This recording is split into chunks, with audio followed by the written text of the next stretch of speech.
We now return to Let's Play The Great Ace Attorney Chronicles. The next day at 9:23 a.m., the Old Bailey, Defendant's Antechamber. Well, I never expected this. Who'd have thought we'd be back here again so soon? We are on a study tour of Great Britain with the intention of learning the country's legal practices. In order to research the latest court procedures here, we need as much court experience as possible. Well, yes, I suppose that's true, but for the person in the dock, it may well be his or her one and only time in court. It could be life-changing. In which case, treating it as research may seem a little crass. Oh, when you put it like that, you're quite right. Good morning. Good morning! Mr. Natsume, good morning.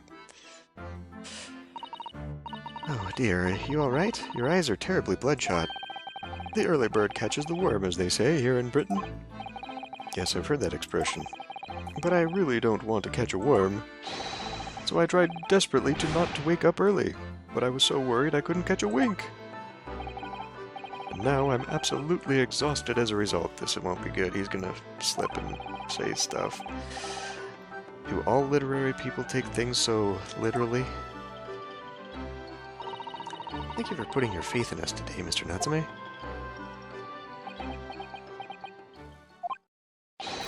I wish I had 9 lives. My whole future hangs in the balance. I'm too terrified to tremble. Really? Because I can feel tremors in the floor. I can't do this. I can't take it. Although, welcome student, Mr. Naruhodo Esquire. Yes? I caught a glimpse of the public gallery as I walked by the courtroom. It looked like the opening night of the opera. There were so many people. I had no idea my case was such a notorious affair here in London. Oh, neither did I. Do you know why that might be, Miss Susato? I'm sorry, Mr. Naruhodo, but I have no idea. So that all-knowing look on your face is just coincidence then, is it? Don't hide the truth from me. It's because of the Reaper, isn't it? Lord Van Zeeks? Is that right, Miss Susato? I purchased as many different newspapers as I could find this morning, and yes, Lord Van Zeeks is on the front page of every one. I knew it.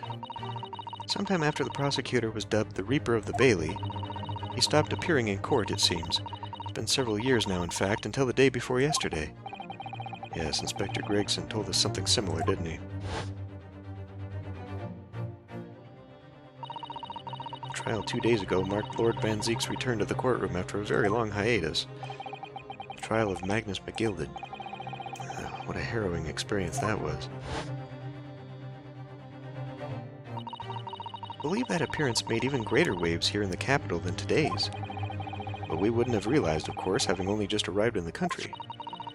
Why is the Reaper back in the Bailey so soon for what appears to be a mundane murder? That's the question the papers are asking, and they're all speculating various answers. Mundane? Mundane? It's the most significant saga of the century to come to some of us. Oh dear, I meant no offense, Mr. Natsume, but that is how the papers are describing it. Well, lest we also forget the fact that it could spark an international incident. Obviously, the reappearance of this infamous prosecutor has caught people's attention. And there's another blatant similarity with the trial of 2 days ago. Yes, I agree. Welcome, student, Mr. Naruhodo Esquire. It's you. Me? Well, I suppose that's true. Both times it is you who stands against this legendary prosecutor. It can only mean that you are friends with the Reaper. Please, I don't rub shoulders with Deathbringers. I'm afraid that there's really only one other explanation. It can only be another example, Mr. Naruhodo, of your uncommon bad luck. Thanks for that. Oh, this is just my luck. Why must I be represented by a man with such frail fortune? Why, the least lucky lawyer alive. Well, let's not forget that it was you, Mr. Natsume, who asked me to represent you. Yes, it's true that I'm just a student, new to London, with little in the way of experience or skills, or luck. But I promise you this. I will fight your corner until the bitter end, and I will believe in you, Mr. Natsume. Oh, benevolent locum student, Mr. Naruhodo, Esquire. You're not alone here with us, Mr. Natsume. Whatever happens, we will always be on your side. Oh, benevolent, non-locum assistant, Miss Mikotoba, Esquiress. I am in your debt forever. I shall never forget this kindness for as long as I live, Mr. Natsume, counsel for the defense. The court session is about to begin. Kindly make your way into the courtroom at once. All right then, Mr. Natsume, it's time. Let's go. Yes.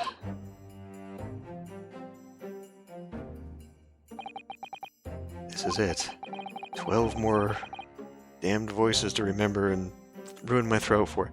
My second appearance in a British courtroom, and my second trial against the Reaper. I hope you're watching over me, Kazuma, because this time I won't let my faith waver. I believe in my client to the last, just like you believed in me. I believe I can do this now. I'm ready for this fight.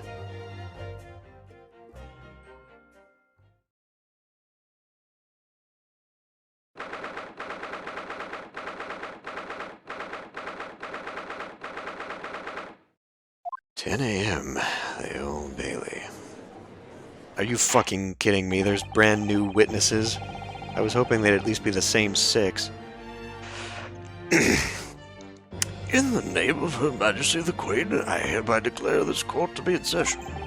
I now call upon the counsels for the prosecution and defense to declare their willingness to proceed. The prosecution is fully prepared, my lord. The defense is ready, my lord. The Nipponese are a truly fascinating breed. Sorry, what? Lord Strongheart has told me all about you. That you are a student who arrived in London but 2 days ago, a mere amateur. Do you have a point? Being a compatriot, you feel compelled to try to help the accused, I suppose. Typical Nipponese arrogance. Forgive me, but I do not believe arrogance is an appropriate description. Susato-san.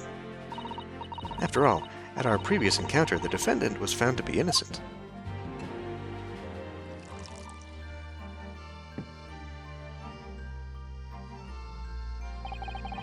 Very true, and a most fascinating, if dark, trial it was, too. The tragic conclusion came later, of course. Here's to the acquitted and his unfortunate violent end.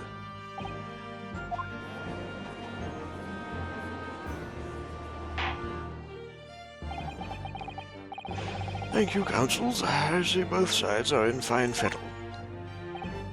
Now, ladies and gentlemen of the jury, are you ready to carry out your duties here in court as impartial members of the public? Oh, it's what's-his-face. Shit. You never know when you might be down on your luck, but I believe in fair play for everyone. Well, I must warn you, I'm rather more ruthless than I appear. Is this the other guy, too? No, his face is different. His head looks the same, but... Oh, well, not me. What you see is what you get. I'm a peace-loving fellow. I'm afraid to say I think it's quite possible that mustached foreigner did the deed. Of course, she's biased, though. Come on, what are we waiting for? No doubt he did it anyway. Sorry, I didn't quite catch that. Very well, let us proceed. Your opening statement, if you please, Lord Van Zeeks. Very recently, Great Britain signed an alliance with a rising power in the Far East. The accused in the dock today is a student from that same land, a certain Mr. Soseki Natsume. And while our country has extended these foreign students with the warmest of welcomes, I don't know why we're shifting. That's just what he does. We don't know where the fuck he's from. Regrettably, this kindness has not been returned. In fact, the student is accused of a most sinister act. Of plunging a knife into the back of an innocent woman who was doing nothing but walking down the street. A knife crime. Oh, I tell you from bitter experience, those are the worst. Bloody oath they are. just look at that sallow complexion and short stature. He's one of those dreadful Japanese. Come on, let's get this over with. With me now, everyone. 1, 2, 3. Sorry, I didn't quite catch that. Pray forgive the discourtesy of smashing my hallowed chalice here in this great chamber. Allow me to call the first witness to the stand. Very well. Bailiff, leave the inspector in, please.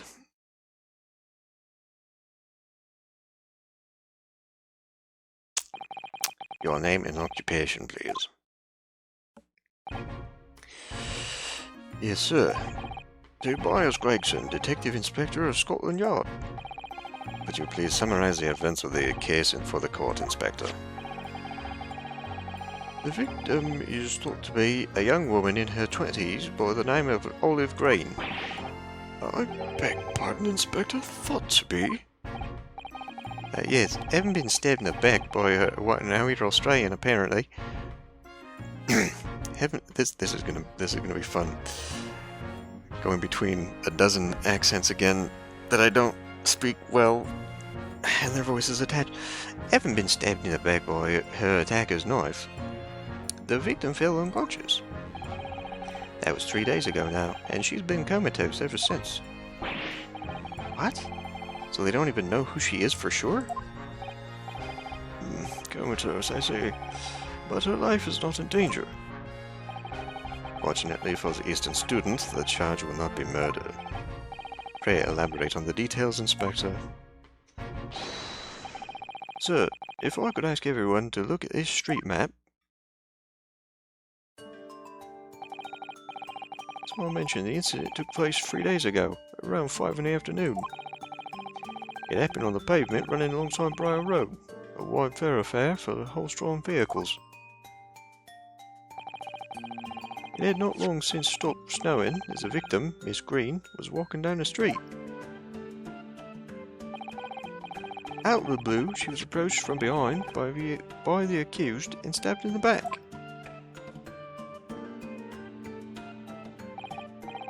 Luckily, the young lady's life was spared, and she's currently being treated in one of the city's hospitals. But being unconscious as she is, we've been unable to take a statement from her, of course. Okay, why would she be unconscious from a knife wound? And there's still the bicycle with the wheel that no doubt is what actually rammed into her and knocked her unconscious, surely. This is the case file with everything we know about the victim so far. Thank you, Inspector. The court will accept the documents as evidence, if you please.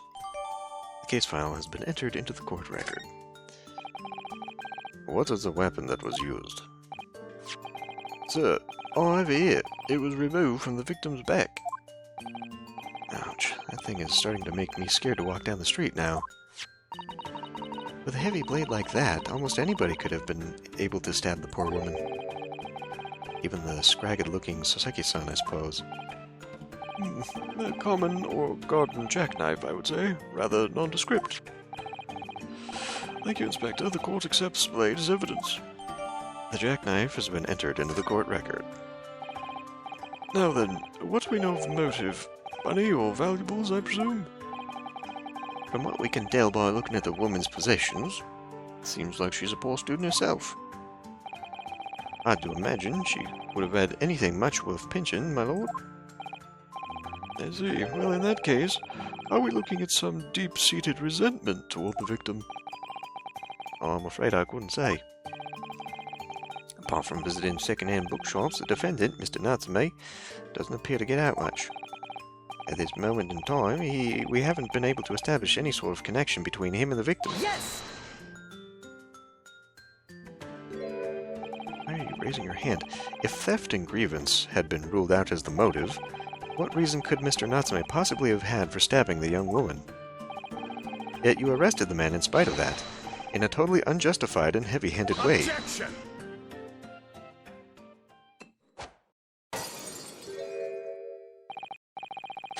Pray forgive the discourtesy of flinging a freshly uncorked bottle into the public gallery, but your words have soured its hallowed bouquet. For it is you, my learned friend, who is being heavy-handed here. What? Scotland Yard does not arrest people without good cause. That should be beyond question. Inspector Gregson, the prosecution calls for your formal testimony. Explain to the court precisely why the constabulary came to arrest a Nipponese student. Yes, sir. I think I've lost his accent again. Mr. Natsume's arrest. As I said, it was 5 o'clock in the afternoon when the incident occurred, and there was an unusually light fog. Visibility was reasonably good, and there was no one else but the victim and the accused. Out of the blue, the victim was stabbed from behind and subsequently collapsed on the pavement. The accused ran off, scattering his belongings all over the floor. There was being a number of old books he just bought. He was on his way home from a bookshop, it seems. It was just a matter of working out who the books belonged to, and we found the bloke here to arrest him. Old books, you say? Yes, my lord. I have a photograph here of the scene of crime, taken immediately after the incident.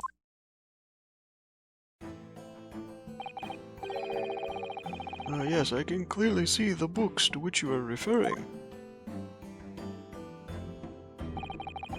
I will take the photographic print as evidence, please, Inspector. Crime scene photograph has been entered into the court record. You Nipponese are a spineless breed, too cowardly to admit defeat. Denying everything despite overwhelming evidence to the contrary. Forgive me, Lord Van Zeeks, but the defendant is not denying everything, as you put it. What are you doing, Mrs. Sato? Do I go on? Mr. Natsume has admitted to playing some part in the incident. Isn't that right, Mr. Naruhodo? Well, now you mention it.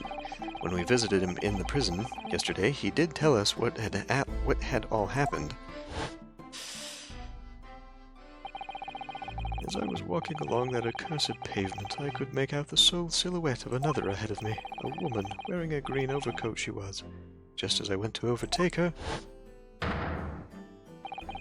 she suddenly let out a little scream and collapsed onto the cold, hard slabs of stone at my feet.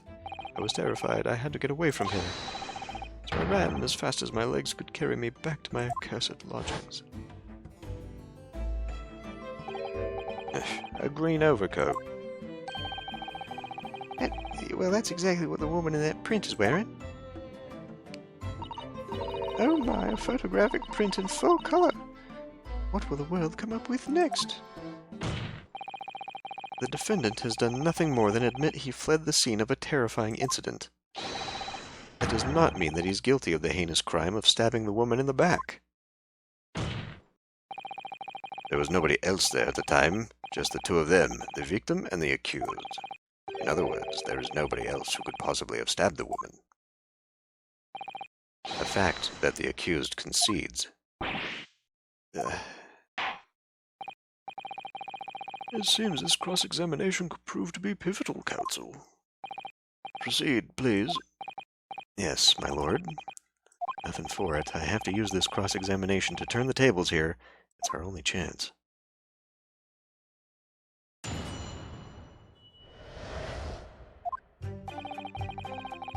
"5 o'clock in the afternoon when the incident occurred, there was an unusually light fog." Hold it! You shall press upon that. A light fog, you say? Well, light for London. You could see the opposite side of the street for once. Not much further, though. That's light, is it? Around these parts, yes. Not something I'd expect a Japanese fellow like yourself to know, of course. I've read that London is famous for its fog, but in my country people usually imagine that gives the city a rather beautiful appearance. How quaint. Yes, well, it's not something us Londoners tend to romanticize that I expect you can appreciate. I see. At this time of year, the fog causes a large number of accidents, especially when it's heavy. Accidents, you say? Sometimes you can't even see your own hand at the end of your arm. Indeed, the other day I was very nearly trampled by horses before I could see the carriage they were pulling. It's thought of something I should definitely remember to stop, look, and listen. However, on the day that concerns us, the fog was somewhat lighter than usual. A fact no doubt lamented by the accused.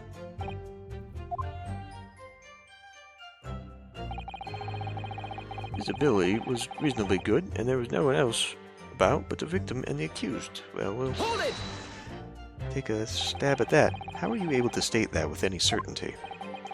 Quite simply, my learned friend, because that is what the witnesses to this crime had told us. How could there be witnesses if nobody was around? Yes, Inspector Gregson mentioned the witnesses yesterday, didn't he? That's right. One of them is a policeman, I believe, from Scotland Yard. That is correct, ma'am. Then we must hear their testimony. The prosecution will, of course, call them to the stand, should it be necessary. But wait a minute. At 5 o'clock in the afternoon, in the middle of winter, it would have been dark already. No matter how light the fog might have been, no one could have seen. I'm unaware of the situation on your tiny island in the east. But here in the capital city of Great Britain, all main roads are illuminated in the night by gas streetlights. Prosecution believes there would have been ample light by which to witness the crime. Quite. Here in London, for the first time in history, mankind has completely conquered the darkness. Which means we really need to hear those witness statements. If I could just get through the fog of this cross-examination, maybe we'll be able to. It seems the counsel for the defense is taking stock. Continue with your testimony, Inspector. Out of the blue, the victim was stabbed from behind and subsequently collapsed on the pavement. Hold it! From behind, you say? That's right, as you can see from this print.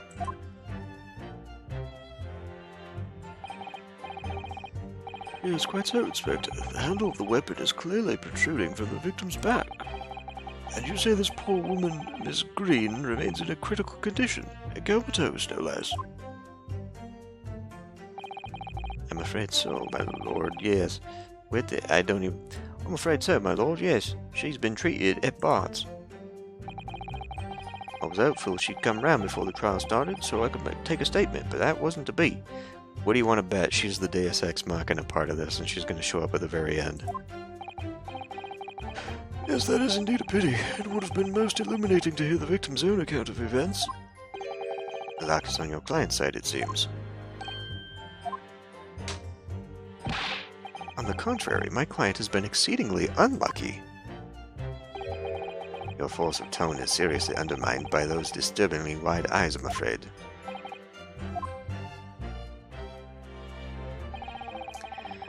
The accused ran off, scattering his belongings all over the floor. Hold it! Mr. Natsume's belongings? I think you'll find it's all there in the photographic print of the crime scene. Yes, the 3 books on the floor. That's right, my lord. Second-hand books they were. Irreparably damaged after falling in the snow, of course.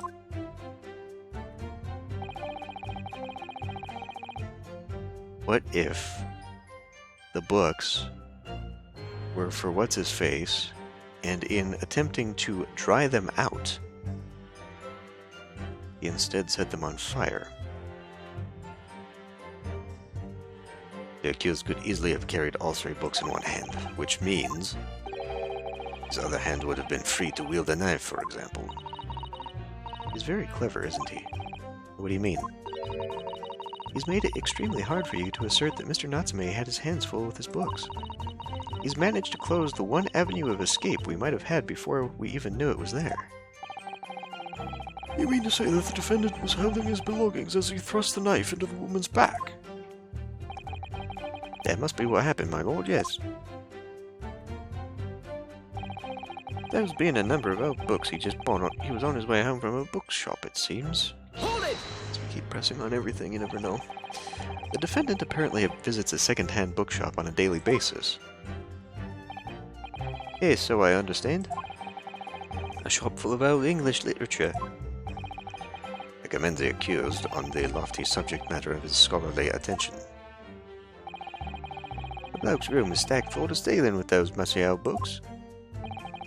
Can you tell us more about the bookshop in question, please, Inspector? Well, if I must, I'll have to ask you to look at the street map again, I'm afraid. The closest second-hand bookshop to the accused's lodgings is this place here, Bourbon Books. Bourbon Books. A little place on the corner of Briar Road and Meersham Street. As it happens, the accused is currently living in lodgings on the other side of Briar Road at the opposite end. Which means it doesn't take a genius to work out the route he would have taken home. Something like this. The local map's information has been updated in the court record. We should probably look at that before we go further in this. Yes, I concur with your conclusion, Inspector. Let's take a detour here real quick. So the map. Okay. Second-hand book receipt. Picture of Monsieur Lecoq. Right. Some books. Wait a minute. 4:45. Okay, this was about 5 o'clock, they said. The case file. Young woman rendered unconscious following a stab wound to the back. Olive green, female, stout, early 20s. Pavement of Briar Road on the east side. Rolly beat. Victim remains unconscious. Her name was gleaned from personal effects. Other details are unknown, apart from a single stab wound from the large knife. No other signs of injury observed. Okay. She wasn't run into then. The assailant was seen running away by the reporting officer and was successfully arrested the following day.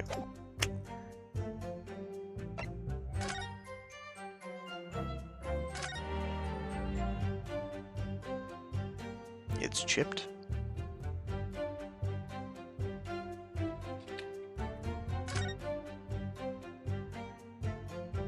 What the?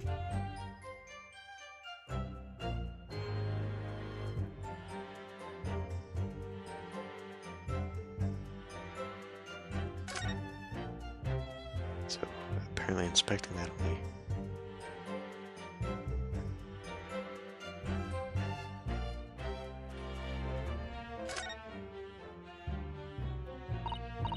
Oh, look here, Mr. Naruhodo. Just at the tip. A small piece of the blade appears to be missing. Right. Well spotted, Mrs. Hado. I wonder what could have happened to it. Yes. You don't think it could still be lodged in the victim, do you? Oh dear, I do hope not. It sounds terribly painful. Okay, well that's going to be a major clue, I would imagine.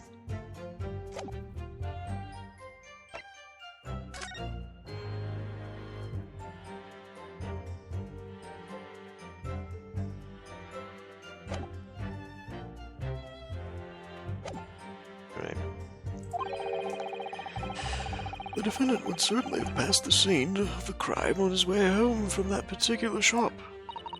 Now, Mr. Naruhodo, I think that what the inspector just told us could turn out to be of vital importance.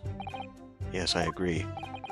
The most important point that the inspector just made being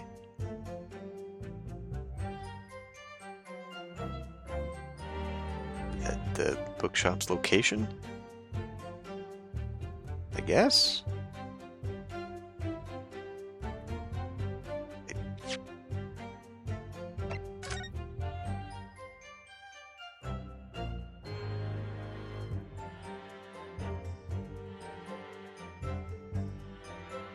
I mean, it would have nothing to do with the book's name of the bookshop. It would have to be the location, right? The crucial detail in what you've just told the court, Inspector, is the location of the bookshop. I couldn't agree more. So, where is it exactly? Eh? Are you winding me up, Sunshine? I just explained that. Got the map out and everything. Used red blooming ink and drew the bloke's route home on for you. And I distinctly remember seeing you nod, Counsel. Oh, yes, of course. I must have been so nervous I didn't take it in. The blunder of the day goes to you, my learned friend. No, not yet. The trial's only just begun, after all. Mr. Naruhodo, I would strongly advise you to look carefully through the court record at this stage. Yes, miss, at once, miss. Sorry, I made a mistake, miss. Inspector, continue with your testimony, please. Okay. What the fuck are you talking about?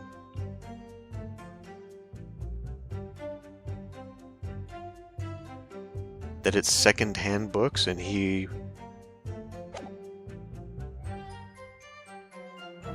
That it's second-hand books? Was he just going to a library? No, fuck, I don't remember that part.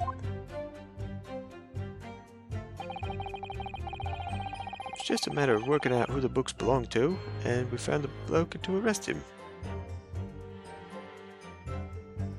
Why would his names be in the books, though?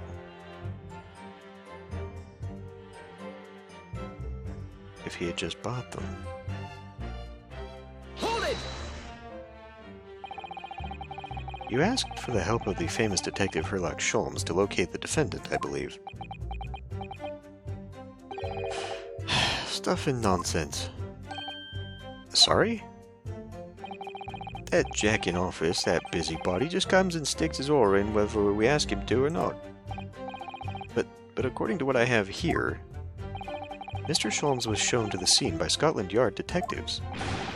Well, that was nothing to do with me. The lads at the scene must have done it, without my permission. I tell them time and again, whenever something happens, send word to headquarters. Then follow your bloomin' instructions. I see.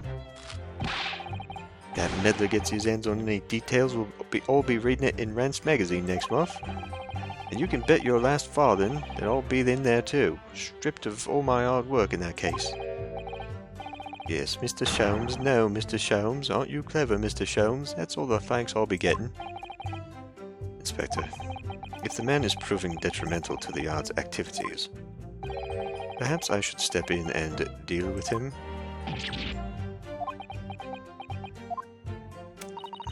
It appears Inspector Gregson is lost for words. Yes, the Reaper's words carry a lot of weight, obviously. Anyway, the point is this. That little Japanese bloke's already admitted it. He has admitted that those books all over the pavement at the scene were the ones he bought that day. It's quite troubling. What do you think, Mr. Naruhodo? If you're unable to sway the jury during this cross-examination, I'm afraid that Mr. Natsume's fate will be sealed. Yes, they're sure to find him guilty. So one way or another, I have to expose an undeniable inconsistency in the inspector's testimony. And the only place they actually told me about that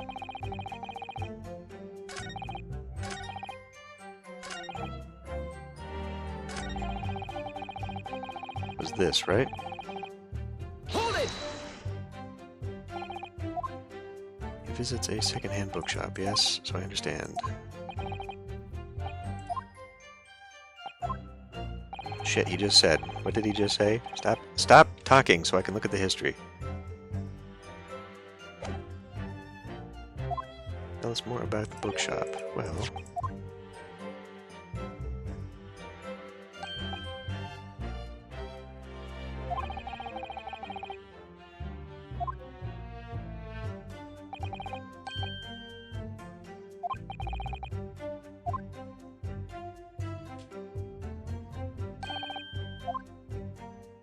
It wouldn't be the name of the books, would it?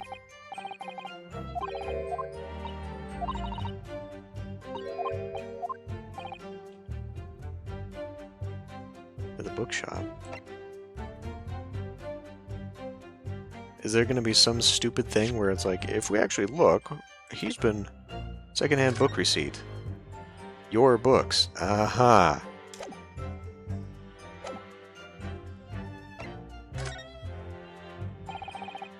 Inspector Gregson, may I ask you a favor?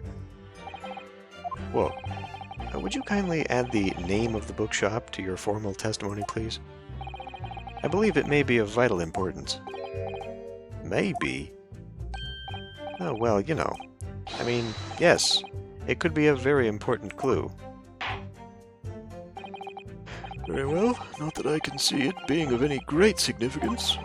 But please revise your testimony accordingly, Inspector. Yes, sir, my lord. Whatever you say. Could the man be any more sardonic? He was on his way home from Bourbon Books, a second-hand bookshop he apparently patronizes. Okay, do I press on that one again, or do I present something to object to that? Objection! If I could stop you there, Inspector Gregson. What is it, sunshine? I'm a busy man, you know. This is a receipt that we found in Mr. Natsume's room. It was issued on the day of the incident and details the purchase of 3 second-hand books. And you found that in the accused's room, did you? Yes, but the point is not where the receipt was found, but the name of the shop printed on it. Go on. This receipt was issued from a bookshop called Your Books. Your books? Y-O-R-E, I presume? Yes, my lord. So Mr. Natsume did indeed purchase a number of books at a second-hand bookshop that day. However, the bookshop in question was not Bourbon Books. It what? Inspector, do you know of this other bookshop? Yes, sir. Your Books is another second-hand bookshop not far from Bourbon Books. Bourbon Books. It's just that... Well, it's such a small place, I didn't think the accused would have known about it. But in fact, that is the bookshop which the defendant visited on the day in question. And this receipt proves it. Objection! Yes, for what difference it makes. Wherever the man purchased his musty tomes, it makes no difference in the final analysis. I disagree. I mean, after all, I have the street map here, if that might be of help. Oh, yes, thank you. Have a look at this, please. If the defendant had been returning from Bourbon Books, then yes, he would almost certainly have passed the place where Miss Green was attacked. However, if we take into account the fact that he was actually at another bookshop, Your Books, it may very well turn out that he wouldn't have passed that location at all. Could it be true? My, it rather depends on where this other bookshop is, but I do declare it may be a possibility. Is that right, Mr. Lawyer, sir? What you just said? Absolutely. It absolutely could be right. Inspector Gregson, where is this Your Books establishment? Well, obviously we looked into that. Did you? Turns out that Your Books is just here on the next corner of Meersham Street, going east.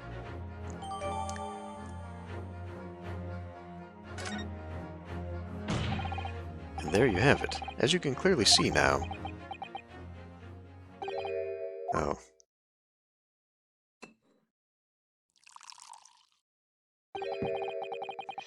My learned Nipponiese friend is obviously in training to be a clown, the way he regales us with such witticisms.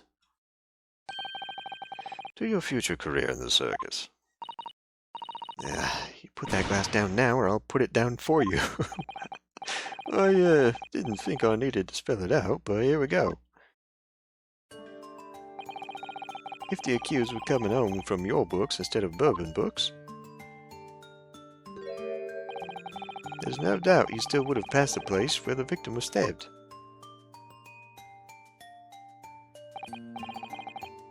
Yes, thank you, Inspector.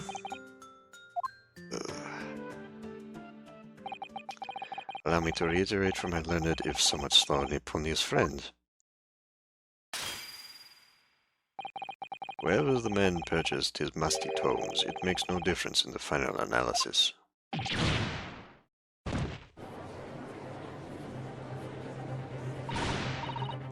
As I suspected, you can't fool me, and I don't suggest you try. What do you all say? Hey, I've had enough of this now. I beg your pardon. Damn sorry. Would you mind repeating that? Mr. Naruhodo, we mustn't give up. What do you mean? If the prosecution's assertion is correct, the members of the jury may very well decide that Mr. Natsume is guilty. She's absolutely right. We must think. We must consider the assertion just put forward by the prosecution very, very carefully. They claim Sasaki-san must have passed the location of the incident on his way home from your books, but... we have no choice but to raise an objection, I guess. The assertion just made by the prosecution is fundamentally flawed. Explain yourself, counsel. Yes, my lord. You can see what I mean on this map. When returning from your books to his lodgings, Mr. Natsume could have followed the route suggested by the prosecution. However, that isn't the only conceivable route to take between the two places. If the defendant used these streets, look what happens. He arrives back at his lodgings without passing the location where the victim was attacked. Objection! Talking back to a clown is a fool's errand, of course. However, I feel compelled to point out that that route is what is commonly referred to as the long way round. On a cold winter's night, why would any man choose to take a longer route home? Well, the answer is extremely simple. You wouldn't. In other words, the accused took the obvious route back to his lodgings, and the obvious perpetrator is the obvious perpetrator of the crime. Objection! Yes, I've got it. Obviously, we must ask the man himself. Ask Mr. Natsume which route he took home. I've already informed the court of the accused's response to such a questioning. He claims he has no recollection. That's right. As I said, the bloke seems to spend his time outside wandering aimlessly from A to B. That day was no exception. He says he doesn't remember where he was or which route he took home.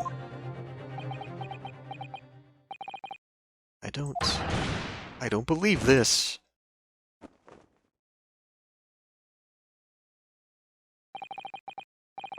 I thank you, my learned friend, and suggest that we do not waste any more of the court's time by wandering aimlessly around this subject.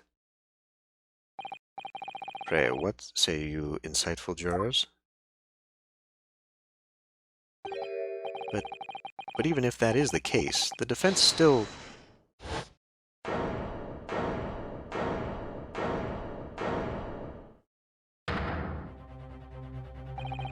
I agree with Lord Van Zeeks. Wholeheartedly and in every way. What? I don't believe it. Does this mean we members of the jury and are completely convinced now? Very well, in that case, I hereby call upon all members of the jury to present your findings to the court. Guilty! Guilty. Guilty! Guilty! Guilty. Guilty! Guilty!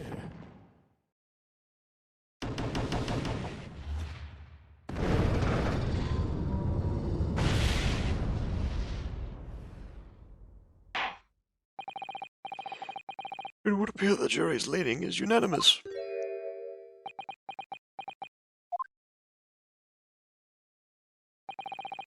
To the insightful members of the jury, I applaud your brave resolve. You serve Queen and country admirably. Mr. Naruhodo. No, not yet. This isn't over yet. I still have one last chance to sway the opinion of the jury. I have to tip the balance of those scales the other way. I have to turn this around. We'll attempt this next time.